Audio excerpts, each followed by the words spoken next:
បងប្អូនថ្ងៃនេះខ្ញុំសូមបង្ហាញពីបាអូកាបោកសម្លៀកបំពាក់ដៃជា brand ល្បីបំផុតរបស់បងស្រីនុតសម្ផស្សរបស់រោងចក្រ LSV បងប្អូនយើងមានអូកា Bright Clean អូកា Super Clean និងអូកា Relax ហើយជាពិសេសហ្នឹងគឺយើងមានអូកាស្លឹកគ្រៃដែលច្នៃចេញពីប្រេងស្លឹកគ្រៃរបស់បាប្រជាកសិកររបស់យើងបាទសុទ្ធតែម្ដងបងប្អូនគុណសម្បត្តិដ៏ធំរបស់អូកាស្លឹកគ្រៃគឺក្រៅពីការបន្ទន់សាច់កណាត់ធ្វើឲ្យបាទសម្លៀកបំពាក់យើងភ្លឺចែងចាំងជ្រះស្អាតទន់ភ្លឺក្រអូបហើយវាជួយបណ្ដេញមូសមិនឲ្យមកក្បែរនៅពេលដែលយើងស្លៀកសម្លៀកបំពាក់ដែលយើងបានបោកជាមួយនឹងអូកាស្លឹកគ្រៃនេះ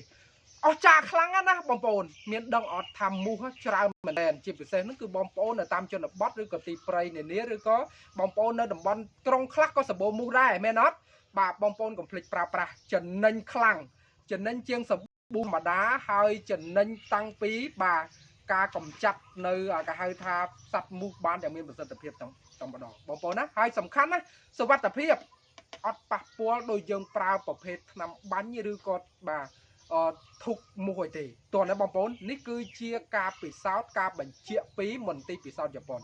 បងប្អូនណាបាទអាចប្រើប្រាស់បានវាគឺជាគុណសម្បត្តិដ៏អស្ចារ្យមួយដែលបងប្អូនមិននឹកស្មាន